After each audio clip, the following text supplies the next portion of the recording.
ନାହିଁ ନାହିଁ ମୁଁ ଏପା ଭାରତ ବର୍ଷ ଏହାର ସମ୍ବିଧାନ ନୀତିଗତି ସବୁ ଅଲଗା।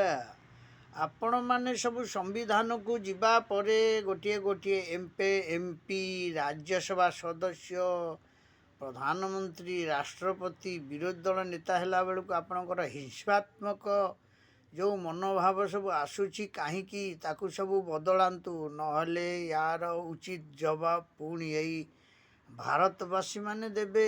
ଆପଣମାନେ ଭୁଲି ଯାଉଛନ୍ତି ସମ୍ବିଧାନ ହେଉଛି ଗୋଟିଏ ପବିତ୍ର ଜାଗା।